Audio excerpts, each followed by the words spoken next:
Vamos a hablar a continuación de un lenguaje de scripting llamado JavaScript, que nos sirve para hacer que los sitios web se conviertan en sitios web dinámicos.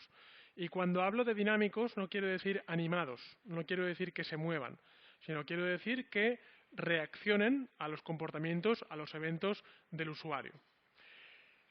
Lo primero que os voy a decir es que, a diferencia de otros lenguajes dinámicos como por ejemplo PHP, JavaScript no requiere tener instalado un servidor como por ejemplo Apache o como por ejemplo XAMPP, sino que JavaScript es un lenguaje dinámico, pero no se ejecuta en el servidor, sino que se ejecuta en el cliente. ¿Qué es el cliente? El cliente es el usuario final que ve la web y por tanto cuando hablamos del cliente, cuando hablamos de que un script se ejecuta en el cliente, queremos decir que se ejecuta en el ordenador del cliente. ¿Y se ejecuta en qué parte del ordenador del cliente? Pues en su navegador web. Es el navegador web el encargado de recibir el código JavaScript, interpretarlo y ejecutarlo. Por tanto, existe un motor de JavaScript integrado dentro de cada navegador moderno que tenemos hoy en día en nuestros escritorios. Lo primero que voy a hacer, por tanto, es crear una carpeta llamada JavaScript. Dentro de la carpeta JavaScript vamos a crear un primer ejemplo que he creado como un nuevo documento de texto, pero por supuesto voy a renombrar como index.html. Además, a diferencia de lo que ocurre con PHP, que PHP nos obliga a cambiar la extensión del archivo por la extensión index.php en lugar de index.html, con JavaScript esto no es en absoluto necesario. Un archivo que tenga JavaScript puede tener la extensión HTML, PHP o ASP si programamos en ese lenguaje o JSP si programamos en ese lenguaje.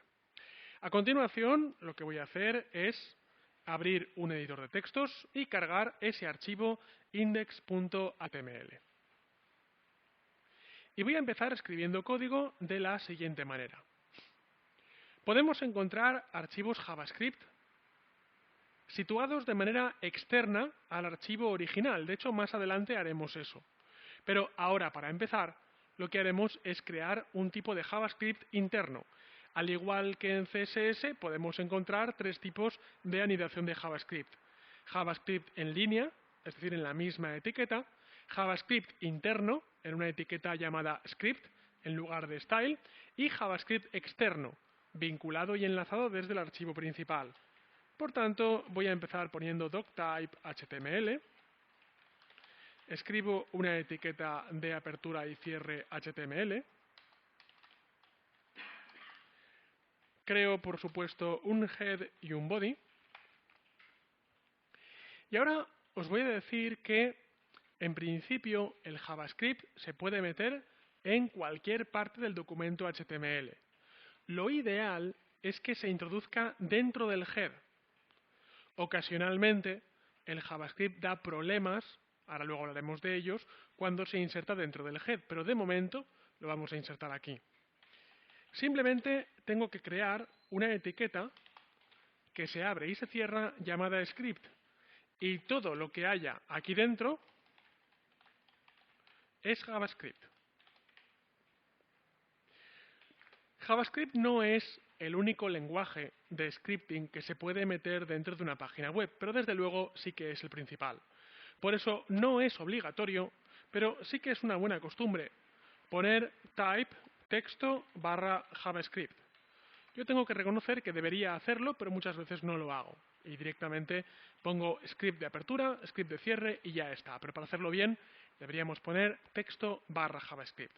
Y ahora todo lo que pongamos aquí dentro se convertirá en JavaScript. Cuidado que lo que acabo de hacer es poner este código que evidentemente no va a funcionar. ¿Qué quiere decir que no va a funcionar? Bueno, voy a ejecutar esta página web, es decir, voy a abrirla en un navegador web. No aparece nada en la pantalla porque no tiene por qué aparecer nada. Y ahora voy a sacar una cosa con la que vamos a estar interactuando en todo momento, que es en inspeccionar elemento, es la consola de JavaScript. Así que con la consola, voy a poner esto en la parte de abajo de la pantalla, no lo quiero externo, aquí, en la parte de abajo. Con la consola me dice, tengo un error no declarado que es un identificador que no esperaba.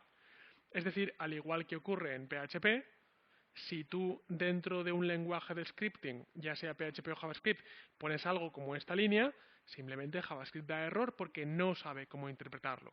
Por eso lo que voy a hacer simplemente es eliminar ese código para eliminar ese error.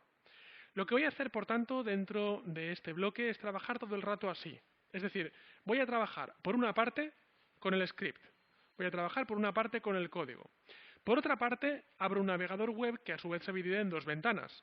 Una, para ver en pantalla qué nos va a dar nuestro código, y dos, la consola, que nos va a decir si todo va bien y si hay algo que no va bien, exactamente qué es lo que no va bien, en qué línea está, y en ocasiones también nos dirá cómo arreglarlo.